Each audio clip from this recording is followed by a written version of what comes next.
My name is Darcy. I live in a house with my husband, Carlos, and our daughter, Nikki. Carlos and I met in college and became close friends. I studied design, and he studied law. We both joined the same club. After college, I got a job at a design firm, which I really enjoyed. Carlos and I dated for a while, then got married when we were in our early 20s. When I got pregnant with Nikki, I kept working until she was born. But after she arrived, I decided to stay home and take care of her. Carlos and others thought it was a good idea for me to focus on being a mom, so I started working from home. Carlos became a lawyer after passing the bar exam. One day, Nikki said, "Mommy, I'm going to play with my friends. I'll be back before it gets dark, okay?" Life is really great living with my husband and daughter and doing work I love. But one day, something surprising happened. I was out shopping quite far from home when I saw my mother-in-law, Christine, struggling with some heavy bags. I decided to go over to her. "Hi, mother-in-law." "Oh, Darcy, what a surprise," Christine said with a warm smile. It had been a while since we last saw each other, so I was happy to see her and suggested, "How about we have some tea together?" "I'd love to, but I'm in a rush," she replied. "Oh, I understand. No worries. Let's plan to catch up over tea next time. But let me help you with these bags at least. They look really heavy," I offered. After a bit of convincing, I managed to load her bags into the back seat of my car. They were quite heavy, and carrying 2 of them would have been a challenge. "Thank you and sorry," Christine said with a smile. It made me feel better that being a bit assertive was okay. Plus, there was something I wanted to talk to her about. As we drove to her home, we chatted about various things. Since it takes about 3 hours and 30 minutes to get to our in-laws' place, we can't visit often. But we always make sure to visit for New Year celebrations, so I know the way well. "Wasn't it hard for you to carry all of this by yourself?" I asked, finally bringing up something that had been on my mind. During the drive, I noticed that one of the bags my mother-in-law was carrying had groceries, while the other had daily essentials and cosmetic items that seemed more suited for a younger person rather than her usual style. "Well, they're just things I needed. I ended up getting quite a bit," she said, looking a bit down. I didn't push for more information and continued driving us to her home. "Darcy, thank you so much for your help. You've been a lifesaver. You can drop me off here. I'll manage to take them from the entrance," Christine said gratefully. "You don't have to do that," I replied. As my mother-in-law opened the door, I placed the bags by the entrance. Suddenly, a sharp voice cut through the air. "About time you got back, mother-in-law," said my sister-in-law, Katie. She seemed taken aback to see me, and her words faltered. I was equally surprised to see Katie, and I found myself unable to move. My mother-in-law looked flustered as she tried to gauge the situation. "Hey, Katie, it's been a while. How have you been?" I said, attempting to ease the tension. Yeah, it's been a bit," Katie replied. I returned her smile and observed her closely. She seemed a bit disheveled, like she had just woken up. Holding her phone, she appeared a bit distracted. Her interrupted sentence left me feeling a bit suspicious. "I'm sorry for dropping in unexpectedly. I saw mother-in-law struggling with the bags while I was shopping nearby, so I decided to help out," I explained. "I see. I just got back from work this morning. I'm a bit of a mess. Sorry about that. Thanks for helping, mother-in-law. I'll take it from here," Katie said hastily, grabbing the bags and heading inside. In a gentle tone, I asked my mother-in-law, "Is everything okay living with Katie and the family?" She simply smiled and nodded. "Thank you for asking, Darcy. I'm doing fine. I'm sorry I can't offer you tea." "Don't worry about it. It was nice catching up. I'll come visit again," I reassured her, deciding not to push further. But I couldn't shake off the feeling about what I had just seen. Originally, my mother-in-law was supposed to live with us, but after my father-in-law passed away over a decade ago, my brother-in-law, Brett, had said, "We'll stay in the family home and take care of Mom." Even Carlos, my husband, had been concerned at first. I felt uneasy about the situation, so I decided to bring it up, but it didn't go well. Carlos is really busy with work, isn't he? And his days off are unpredictable. I work nearby, and Katie's parents are close too, but still, my mother-in-law reassured me. "Don't worry. I caused a lot of trouble when I was younger, and I haven't done much for Mom. I want to repay her." Okay, considering what was said, Carlos couldn't really argue. So with my mother-in-law's agreement, my brother-in-law and his wife ended up moving into her house. Today, I talked to Carlos about what happened. Really? That's concerning. I'm a bit worried now. Maybe we should give Brett a call, Carlos suggested, sensing my unease. After listening to my concerns, Carlos decided to call Brett. Hey Brett, it's Carlos. How's everything going? Carlos greeted him. Hey Carlos, everything's good, Brett replied. After some small talk, Carlos steered the conversation toward the topic at hand. These calls usually ended up with Brett talking about how great things were between him and Katie, and this one was no different. Glad to hear things are going well for you, Carlos said politely. Yeah, we're planning an extended vacation next week. Is Mom coming along? Brett inquired. Well, Mom actually said it's fine if it's just the two of us, Carlos responded. Carlos and I exchanged glances. It wasn't unexpected considering my mother-in-law's nature, but we did notice Brett pause for a moment. In that case, why don't we have Mom stay with us while you're away? Carlos proposed. What? Brett sounded surprised at Carlos's suggestion. I glanced at Carlos, who gave me a reassuring smile before continuing.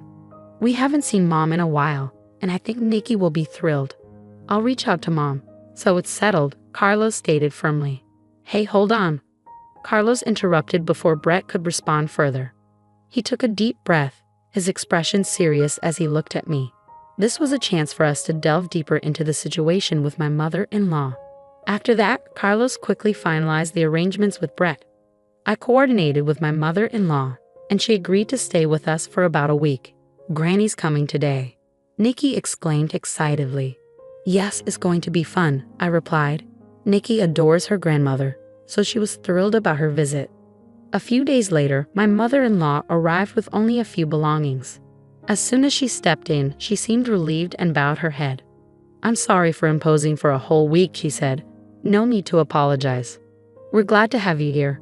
Nikki has been looking forward to it, so please make yourself comfortable, I reassured her. And so we spent a week together with my mother-in-law. However, I couldn't shake off the unease I felt about her behavior from the very beginning. Before her arrival, I had cleaned up the home office I usually work in to make space for her.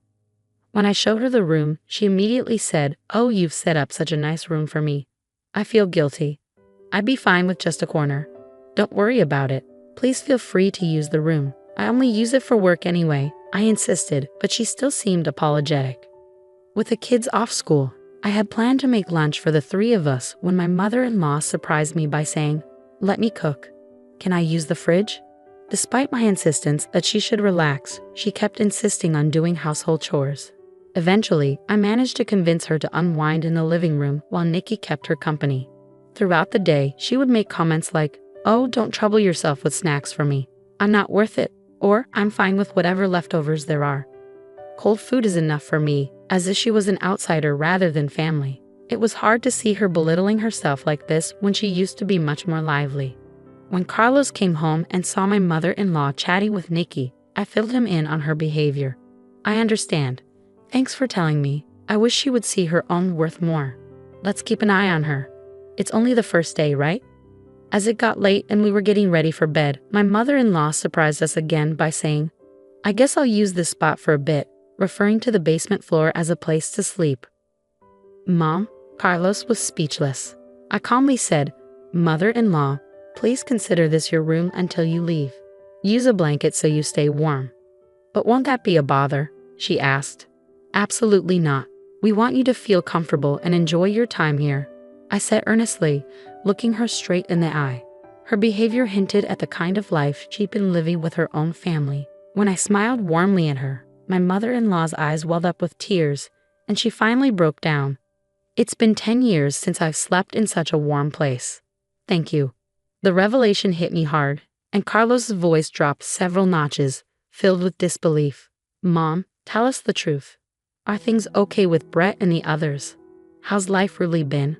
My mother-in-law let out a nervous chuckle before answering. "Well, okay might be pushing it, but I have to manage, right? I mean, if they kicked me out, I wouldn't know what to do at my age." Slowly, she started to open up about the harsh reality of her life. It was far worse than we had imagined.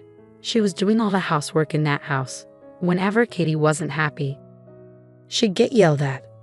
All the shopping duties fell on my mother-in-law's shoulders. She was even covering most of the living expenses. It became clear that her son-in-law and his wife had ulterior motives when they suggested living together, mainly to exploit my mother-in-law's finances. My mother-in-law would only eat after Brett and Katie were done, usually in the unheated basement, leaving her freezing during the winter months. "It's been a while since I've had a meal like today," she confessed tearfully. "I've always been alone, you know," she revealed. "What? Are you serious?" I was shocked by her revelation. It turned out that my mother-in-law wanted to sleep in the basement because it had become the norm for her in her previous home. Carlos and I were speechless. Initially, when Brett and Katie moved in, they were kind to her. At first, my mother-in-law was happy and thought it was a good idea to live with them. However, as the years passed, their behavior changed drastically. In the beginning, Katie used to cook and Brett would help with other chores. "I'm so tired, Brett. You work so hard. Let me take care of things today. You should rest," Katie would say. "Really? Thanks, Mom," Brett would reply. That was probably the beginning. "I'm really tired today," my mother-in-law would say. "Oh, sorry, Katie, I have plans with the neighbors today," Katie would reply. "What? You're prioritizing them over me?" Katie would retort. "Oh, I apologize. That's selfish of me," my mother-in-law would say. "No, that's not it. Don't worry. I'll prepare dinner when I get back," Katie would assure her. "This is my room, and this is Brett's room," my mother-in-law would assert. Gradually, Brett and Katie started to manipulate and exploit my mother-in-law more and more. Eventually, she found herself shouldering almost all of the household chores and contributing financially as well. At first, my mother-in-law used what used to be my father-in-law's study as her room. It was a well-equipped space with a bed and other furnishings, and she was happy to have such a cherished space as her own. However, even the study wasn't safe from Katie's interference. One day, Katie suggested, "Let's renovate this old study." "Hold on, Katie, this was my husband's beloved study. Can we please leave it as it is?" my mother-in-law pleaded. "I'm just thinking about your comfort," Katie would insist. "Why are you making me out to be the bad guy?" my mother-in-law would question. "I'm sorry, but I prefer it the way it is, really," she would say. "This room is outdated. It's worthless with all this junk," Katie would argue. Then, intentionally, Katie reached for a piece of glasswork, a music box made of glass, a favorite of my late father-in-law. He bought it during a trip they took together, and it held sentimental value. But Katie deliberately dropped it. "Oops, my mistake. I didn't mean to," Katie would say. "Oh no, the glass is shattered everywhere. It's so dangerous. What a shame to keep this room the same, especially with all this junk. Please don't touch anything else," my mother-in-law would plead. "Who do you think you're talking to? Fine, I'll leave the study alone. But from now on, you handle everything in the house. And with all this junk, it's too risky for you to sleep here. You should sleep in the basement." "Any objections?" Katie would demand. In the end, my mother-in-law reluctantly agreed and had to sleep in the basement. I felt like I was going to faint hearing all these shocking stories. At the same time, I was furious with myself for not noticing sooner. "I'm so sorry, Mom. How did I not see any of this?" I asked, feeling guilty. "Don't blame yourself. I was hiding it too. Isn't it awful?" My mother-in-law replied sadly. The reason we never noticed was also because of a scheme by my brother-in-law and his wife. They only gave my mother-in-law a room when relatives visited, but it was empty, no bed, no furniture. And if she dared to speak up, they threatened to destroy her study. They only acted nice when other people were around. We didn't see what was happening because of that. If my mother-in-law and I hadn't bumped into each other that day, this might have continued even longer. The thought sent chills down my spine. "I always wanted to talk to you about this, but that study and that house are full of memories with my husband," my mother-in-law said tearfully. Tears streamed down her face, and I couldn't hold back my own. Our dear mother-in-law had endured this for over a decade. I couldn't even imagine how hard it must have been for her. How could her own family do this? They're heartless, I exclaimed, pulling her into a tight hug. "Darcy, I need to step out for a moment," my mother-in-law said, her voice trembling with emotion. After we cried together, Carlos gently rubbed my back and spoke softly. "Don't worry, Darcy and Mom. I'll take care of this. Please look after Mom, Darcy. I nodded silently. Got it. Leave Mom to me, Carlos. I hugged our worried mother-in-law again, soothing her with gentle strokes on her back. Then I turned to Carlos and said firmly, "Go teach those awful people a lesson." Absolutely, Carlos chuckled and nodded, then left the house. Later he called to say he wouldn't be back until tomorrow evening. I shared the news with my mother-in-law, and we all drank warm milk, trying to lift the mood with some good stories. Nikki, who had heard the commotion, looked concerned and joined us. I wanted to replace at least some of the bad memories. Usually, I'd remind Nikki not to stay up late, but since tomorrow was a day off, the three of us enjoyed chatting until we were content. All right, that's enough for today, mother-in-law. How about joining us for some shopping tomorrow? We can buy whatever you want and eat delicious food. There's a cute dessert place that Nikki loves. Let's have a relaxing day, just the three of us, I suggested. At my words, my mother-in-law's eyes filled with tears again. She nodded slowly, repeating thank you over and over. That night, we set up an air mattress in the living room and slept closely together, with my mother-in-law in the middle. The next morning, she greeted us with the same smile she used to have when my father-in-law was alive. "Good morning," she exclaimed. And just as promised, we all had a fun shopping day. In the evening, we received a message from Carlos saying he had returned home. So we headed back as well. Before going inside, I had one more thing to say to my mother-in-law. Mother-in-law, we're on your side. Whatever is hurting you, feel free to share it with us. We'll always be here for you. And I'm on Granny's side too, I reassured her. She nodded silently in response. Welcome home. Sorry for leaving the house to you. Carlos greeted us with a warm smile. We're back. Everything okay? I asked. Yeah, no issues here, Carlos replied. I had Nikki and my mother-in-law wait in my home office while I walked into the living room. My eyes widened when I saw my brother-in-law and his wife sitting on the floor, their hands trembling slightly on their knees. They greeted me in a soft voice, their faces filled with apprehension. What's going on? My confusion was evident on my face as I turned to Carlos. Still smiling, he said, I haven't taken any action yet. His use of yet made me tense up, anticipating something significant. To get straight to the point, starting today, Mom will be living with us, Carlos announced. I felt relieved to hear those words. Carlos continued speaking, and as he did, I nodded in agreement. So, Brett, do you fully understand the impact of your actions on Mom? And you too, Katie, do you realize what you've put someone else's mother through in her own home? I can't say it's entirely your fault. We didn't notice it either. But you need to take responsibility for your actions. After all, you're supposed to be mature adults, Carlos spoke passionately.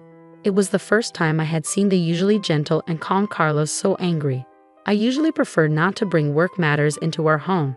But this time, I'm speaking as Miss Christine's attorney, not just as family, Carlos continued. His tone was firm but controlled. My brother-in-law and his wife responded meekly, yes. After several hours of discussion, several decisions were reached. Firstly, my brother-in-law and his wife would no longer be living with us. They were required to return all the money they had taken from my mother-in-law, along with additional compensation. In consideration of my mother-in-law's emotional attachment to her study and her own home, my brother-in-law and his wife agreed to move out. We forbade them from ever entering my mother-in-law's home again. Upon hearing the decision, my mother-in-law gave a troubled smile. So we're still family, right? Asking for compensation seems a bit extreme, don't you think? She said. Carlos's words caused Brett to nod so vigorously that it looked as though his head might fall off. Yes, I'm truly sorry for everything. Please accept this as our apology, Brett said, looking thoroughly remorseful. After the discussion, Carlos took a deep breath and addressed my mother-in-law. So please accept this, Mom. Let's put this behind us. Brett and his wife will never forget what they've done and will ensure it never happens again, Carlos said gently. They both nodded in silence. Seeing this, Carlos smiled softly and continued in a quiet voice.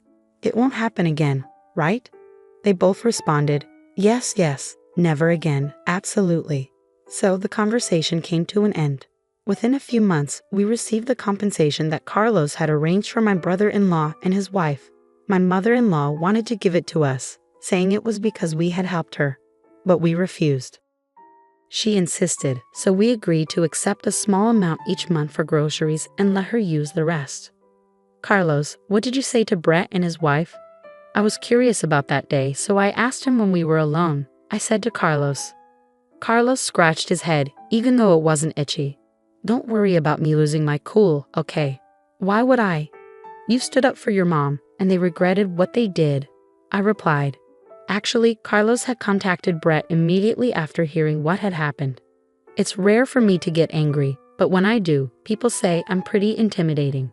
I think I really scared them when I called, Carlos said. He told me where he was right away. Although a bit distant, he drove straight to the destination. Upon arriving, he'd immediately confronted the two. I couldn't just let it slide, especially because he's my brother, and I trusted him with Mom. I didn't know all the details, but judging by how scared they both looked, Carlos must have been really intimidating when he was angry, I thought. As they left, they bowed deeply, saying, "We're truly sorry." Well, mother-in-law seems happy, and so does Nikki. I'm happy too. Thank you for standing up for us, Carlos. I'll keep doing my best for our family, even after everything. It's reassuring to know we can still be a happy family, I said, grateful for my reliable husband and for my mother-in-law, who chose to lean on us. From now on, I'm determined to make up for the hardships by being a devoted daughter-in-law and doing my best in every way.